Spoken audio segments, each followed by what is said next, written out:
Hello and welcome. This is Latitude at Frontline. In this episode, we are going to be looking at the Israel Iran war that began on June 13th when Israel attacked several targets inside Iran with the stated objective of destroying its nuclear capabilities. It was the biggest and most serious attack on Iran since the Iraq attacks in 1980, which triggered the Iraq Iran war, a long 8-year-old war. Iran has retaliated against Israel with missiles and drones. The two sides have been locked in an unmanned aerial combat over the last 3 days. Hundreds of civilians have been killed in Iran. Israel is also reporting civilian casualties.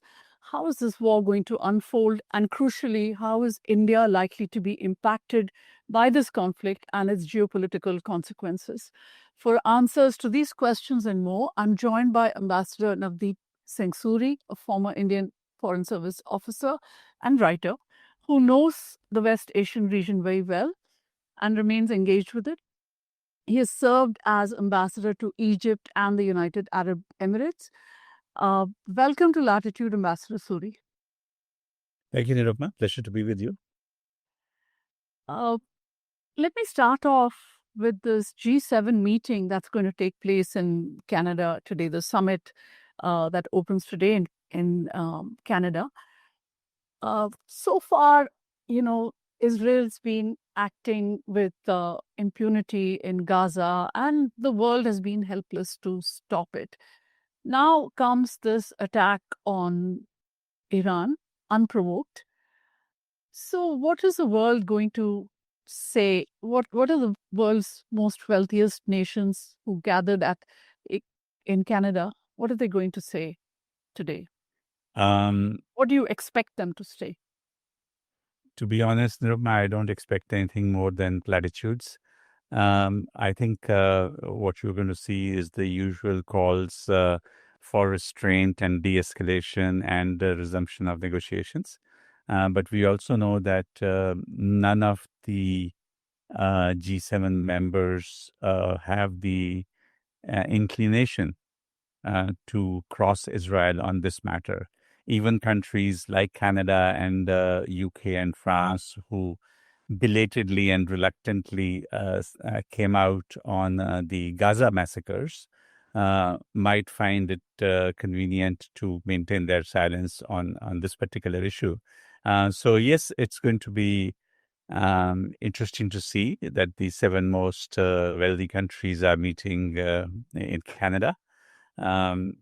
Usually, if it were a matter of, say, Russia, Ukraine, or if it were other areas, you would see very loud protestations of respecting the sovereignty and national borders of another country and the respect for the international law.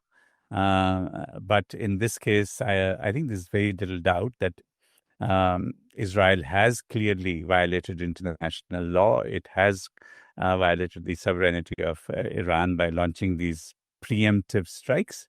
And I don't expect much criticism from the West on this. So there hasn't been a UN Security Council meeting on this issue yet, hasn't there? I think Iran has sought a meeting. And again, it's one of those situations. If it were another case, you might have had an emergency meeting happening at midnight. But I think we're increasingly entering an international era where you can say, show me the country and I'll show you the rule. And so it's clearly different rules for different countries. So Israel has broken the ceasefire in Gaza. It's it's been accused of by various organizations, including the International Court of Justice, of carrying out genocidal violence there against the Palestinian civilians. And it's broken a ceasefire there, and no one seems able to stop it. Even after decapitating Hezbollah, it continues to attack Lebanon. Israel continues to carry out operations in Syria, and now Iran. Is it too much to say that Israel or its leadership under Prime Minister Benjamin Netanyahu is out of control? They're out of control in terms of international law, but they are very much in control in terms of the objectives that they have set themselves. I don't think they've really hidden what their intent is. And so, what you're seeing are violations happening in plain sight. Uh, they elements within the Netanyahu government, and in fact, the prime minister himself haven't really advocated a two-state solution. They've done everything to undermine it, and the prime minister's spoken multiple times about his own disquiet about a two-state solution. You have members of the cabinet who think it's perfectly normal to advocate mass expulsion of Palestinians out of Gaza. It's perfectly all right to illegally seize territories within the West Bank and build more and more settlements. Remember, the International Court of Justice, by a majority of 14-1, said last year that the occupation of West Bank and Gaza and Jerusalem is illegal in international law.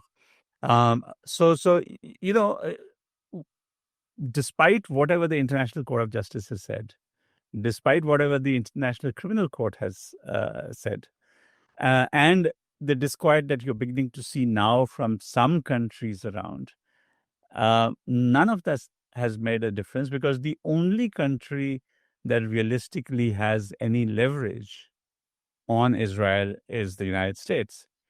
And both the Biden administration, Biden used to call himself the most pro-Israeli member of the Senate when he was still a senator, and then as vice president and then as president. And now you have Trump, who says multiple things, but in a sense promises completely unequivocal support to Israel. We've seen this fascinating tango between Trump and Netanyahu over the last week, where Netanyahu has, I think, kind of let the cat out of the bag now in his gloating that they coordinated with the United States to deceive Iran into thinking that with negotiations that were supposed to take place last Sunday, there was still room for negotiations before any conflict, which clearly was not the case. Yeah, and you saw also the dissonance in the statements between Marco Rubio, the Secretary of State of the U.S., and President Trump. Marco Rubio statement suggested that the U.S. was distancing itself from Israeli actions when he said that, we are not involved at all. And President Trump comes up and says there were excellent strikes, and there'll be more in store if Tehran does not come to an agreement immediately with us.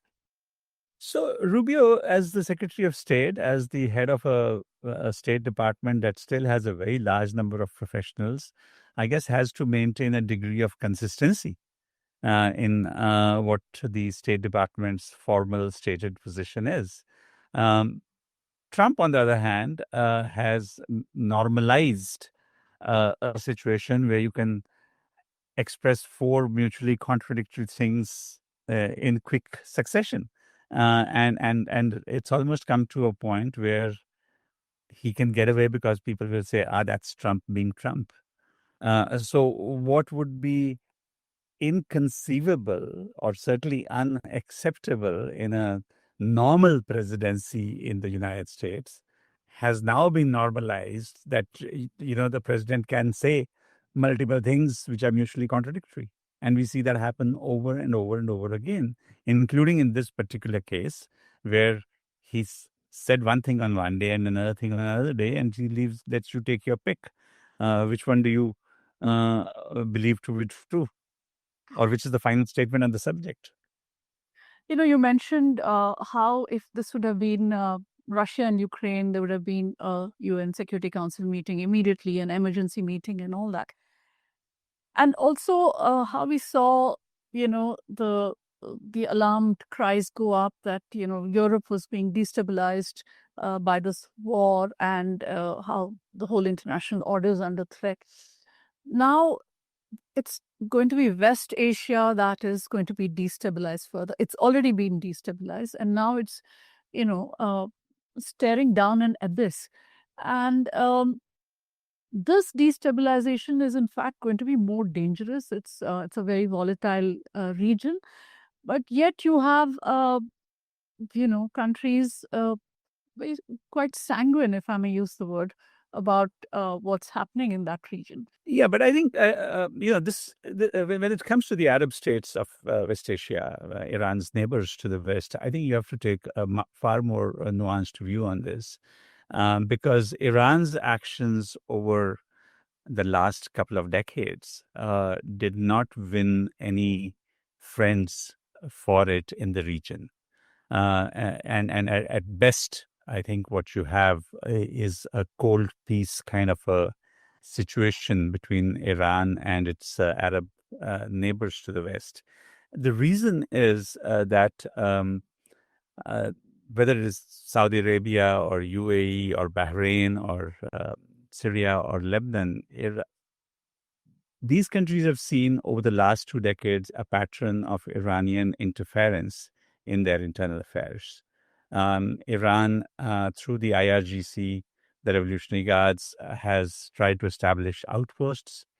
It has tried to mobilize Shiite communities in these countries. And for a while, if you remember, Nirupama, the uh, fear in these countries that Iran is trying to create a Shia crescent that extends an arc of Shia communities which are backed by the Iranian regime, extending from southern parts of Saudi Arabia into Bahrain, into Iraq, into Syria, and all the way into Lebanon, was a real fear. And if you recall, when under President Obama's administration, the JCPOA was signed, the 5+1 nuclear deal to cap Iran's nuclear ambitions was signed, you actually had resistance from the Gulf countries. I remember my Emirati friends and the Saudis were angry, not just because they had not been consulted, but also because they felt that in focusing only on Iran's nuclear program, which is the part that directly impacts Israel, for example, they had ignored the real fears of countries like UAE or Saudi Arabia or others about both its missile program and its proclivity to interfere in the affairs of these countries. So I guess the point I want to make is, A, Iran doesn't have any real friends when it comes to major Arab countries like Egypt, Saudi Arabia, and UAE. Um, but over the last 3 years, they've arrived at a modicum of understandings so that they are now talking to each other. Some diplomatic relations have been restored finally between these countries. Yesterday, I saw a very interesting announcement coming out of Tehran that one particular street in Tehran, which was called Islambuli Street, named after the guy who killed President Anwar Sadat of Egypt, is now going to be renamed Hassan Nasrallah Street after the Shia Hezbollah leader who was assassinated by the Israelis. Um, and I say this simply because for the Egyptians, it was a huge irritant that Iran would actually name a street after the assassin of a president. So I guess, the nuance here is that when you look at the statements coming out of Riyadh or Cairo or Abu Dhabi, they express a lot of concern. They have condemned even the attacks by Israel on Iran. Um, but some of this is insurance vis-a-vis Iran. They realize that while Iran may not be in a position to do any real harm to Israel because of the physical distance and Israel's very sophisticated air defense systems, the oil facilities of the Saudis and the Emiratis and the Kuwaitis are a very short striking distance away, and the damage could be real. And the Americans may not step in when required, as they haven't in the past. So I think the view on the Arab street today would be probably twofold. One is worry that this shouldn't get out of hand to a point where Iran starts lashing out in desperation at Arab countries in the region and at their interests, or God forbid, if Iran was to take the extreme step of blocking the Strait of Hormuz, then it truly has very, very dire consequences for a lot of countries, including for India. Yeah, I was just going to come to India. Um, regarding India's position, Prime Minister Modi has expressed hope that the two sides will reach through some diplomatic dialogue uh, a position from where they can negotiate for peace and stability in the region. And Ministry of External Affairs has also said, expressed deep concern, asked both sides to avoid escalatory steps, and also stressed dialogue and diplomacy. Um, so, and it is also underlined that it has friendly ties with both countries. On the other hand, India has dissociated itself from the statement issued by the Shanghai Cooperation Organization, which called out Israel for its military actions against Iran. So, can we talk a little bit about this? What does this actually mean? Is this a very delicate balancing act, and to what purpose? So it has to be. It's not too dissimilar from the statements that we issued, when Russia attacked Ukraine. And in this case, we have strategic interests with Iran. We have the whole Chabahar project. We have old civilizational links. We certainly don't want to see Iran becoming too close a friend of Pakistan's. And there's a China's. or China. So there's a whole range of elements that in terms of our relationship with Iran. And each time that America lifts its sanctions, Iran's a major trading partner for us. It's our most convenient, closest source of oil and gas, among other things, and a good market for our products. So we have long-term interests in Iran, but at the same time, over the last 15 years, the reality is, or 20 years, that Israel has become a very, very valuable partner when it comes to defense, security, and intelligence sharing. And there's certainly a commonality of interests. Even recently in Operation Sindoor, you saw Israeli drones and Israeli munitions being used to good effect by the Indian armed forces. So it would be normal for the government of India to issue a statement that tries to strike this balance because it sees Israel as a close strategic ally, and it sees Iran as a long-term partner with which we have strategic interests as well, and civilizational links that exist. So I think I don't have a problem with the statement that we issued on uh, on the conflict itself. I think my deeper concern from an India perspective is that we have a vested interest in seeing that this does not get out of hand.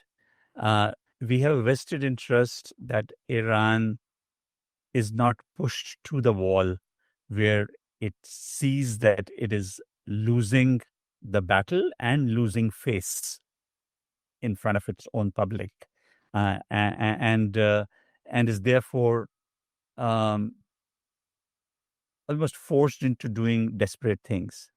And one of the most desperate things that it can do is take down a couple of tankers to block the shipping lane in the Strait of Hormuz. Uh, you know, Something like 21 million barrels a day of oil from Iraq, Saudi Arabia, Kuwait, UAE, and gas from Qatar passes through this narrow channel. At its narrowest, the shipping channel itself is barely 3 kilometers wide. And so you can virtually choke supplies. For us, 2/3 of our energy requirements come from there. Right. Through this narrow passage. If there's and it's not that it's inconceivable. The Iranians did it during the Iran-Iraq war in the 80s. I think in 81, if I remember correctly. Um, Today, given the needs of the Indian economy, um, it is how long can the engine of the Indian economy run without supplies of oil? Let me give you one marker.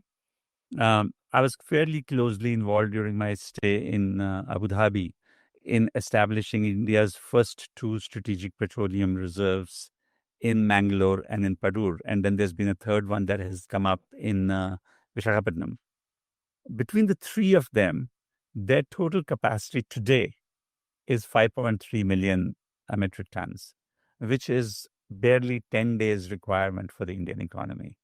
So any prolonged blockage of supplies can really hurt us. In a sense, we are already experiencing some pain. The prices have gone up by 7 or 8% in the last phase. Um, has a clear inflationary impact on the Indian economy. Airspace gets closed. Your flights west have to take a much longer detour, and all of that has a cascading effect, right? So it is in our interest to see this conflict de-escalate. It is in our interest to use whatever limited good offices we have on all sides to try and bring this to a resolution. And I hope that at the G7 summit today, Prime Minister Modi is there, and he uses that opportunity to buttonhole some of the leaders and share with them that you need to intervene aggressively to control it.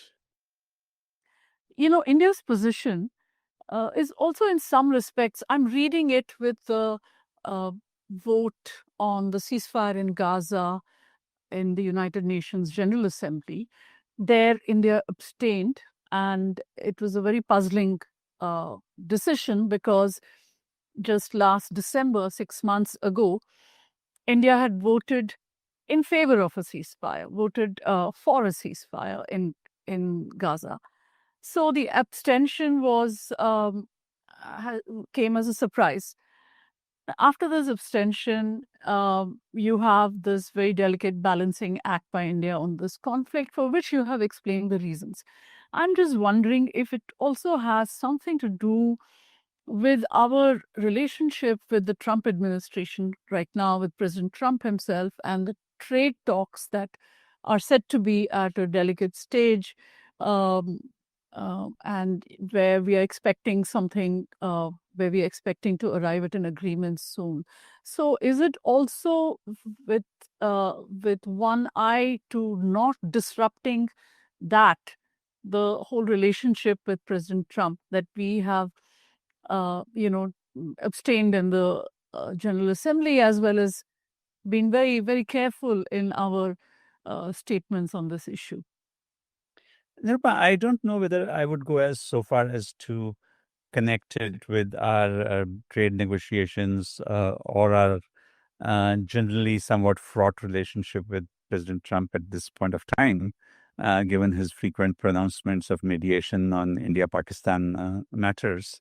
But what I can say with a greater confidence, perhaps, is that you have seen a steady um, shift in our position uh, ever since um, the latest Gaza conflict started from October 7. Um, if you recall, our first statement was an unambiguous, very strong condemnation of the attack, which from by Hamas, which certainly was the right thing to do at that point of time. But then it was softened by also speaking up for the rights of the Palestinian people and our commitment to a two-state solution. So we've seen and there's been multiple votes in the last 20 odd months since the 7th of October, where you see this ambiguity in our position. So from a point where we used to come out categorically, both arms swinging in favor of the legitimate rights of the Palestinian people, today we have to balance that with our genuinely close and important military relationship with Israel, and a kind of a shared agenda that we sometimes have with them on matters of security and terrorism and intelligence sharing and all of that.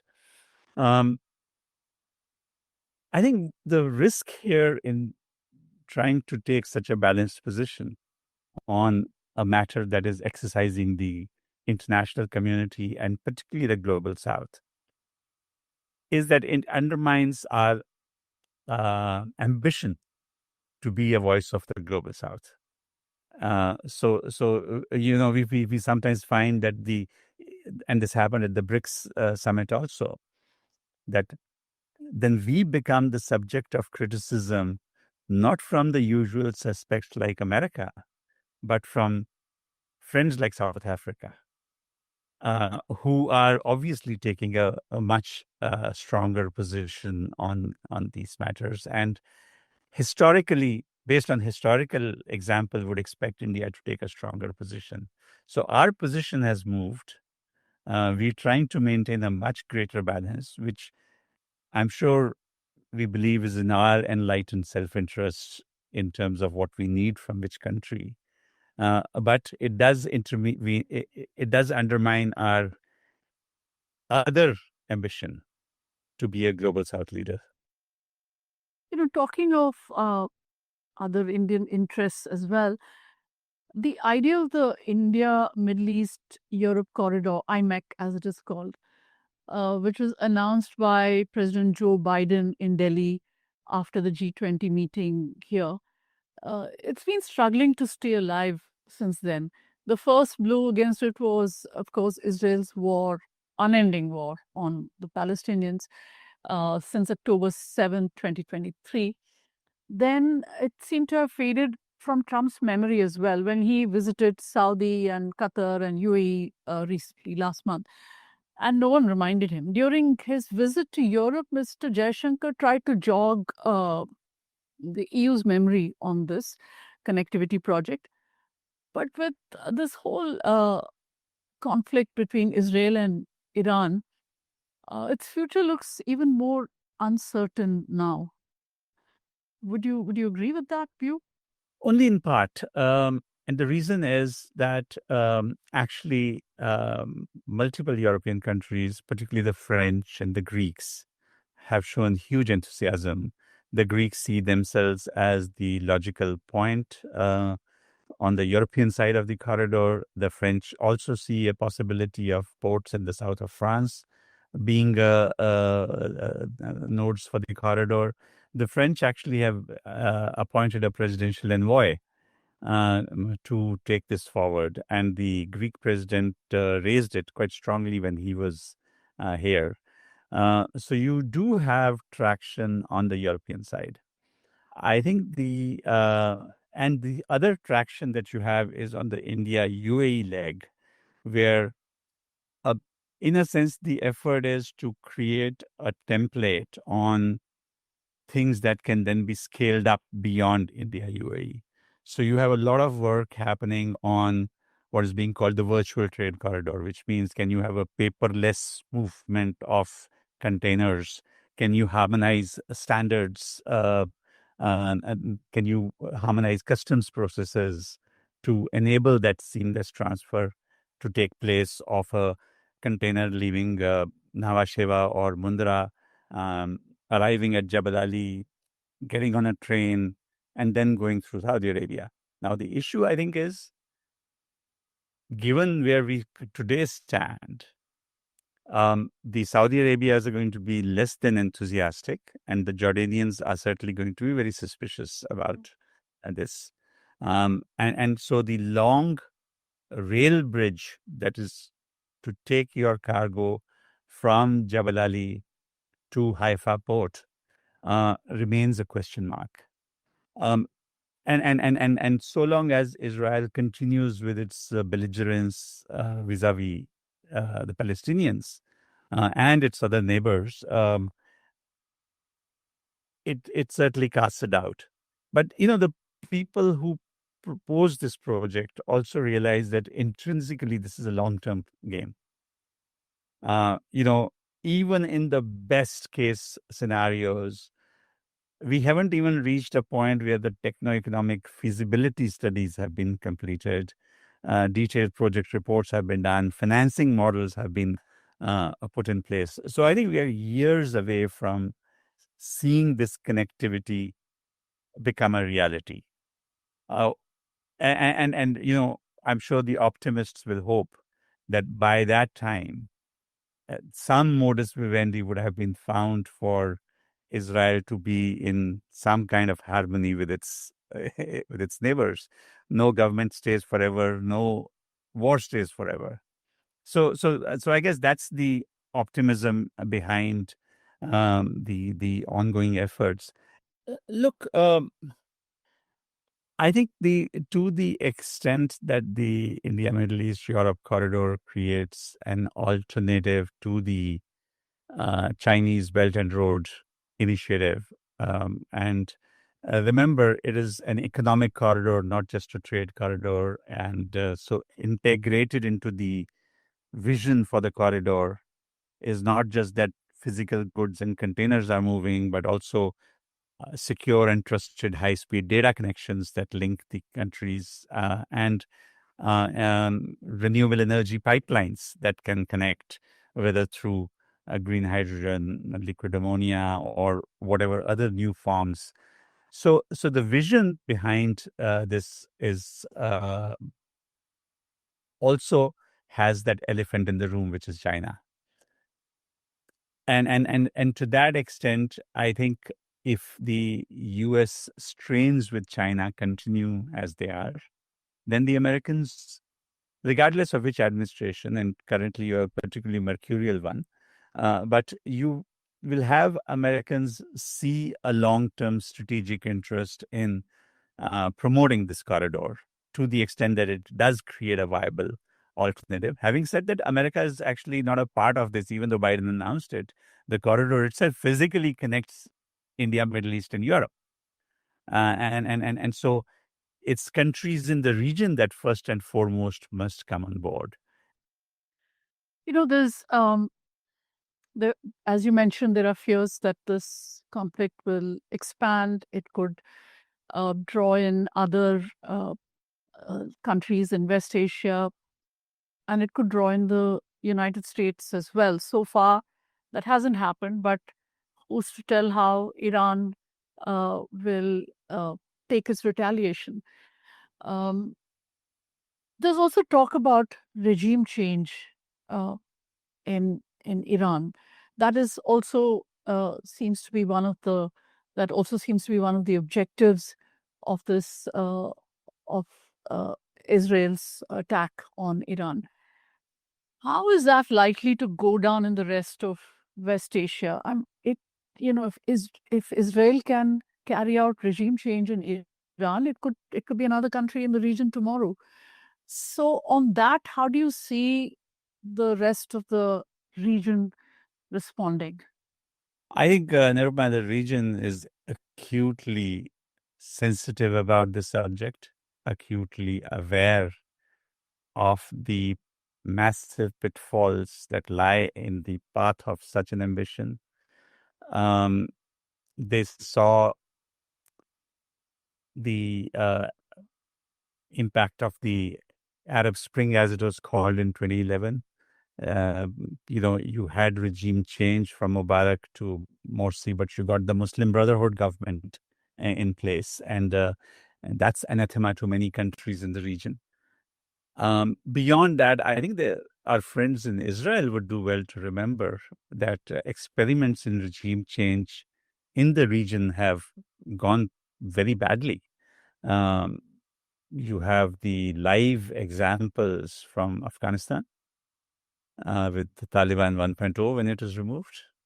You have Iraq, which 20 years after regime change still remains in a difficult situation.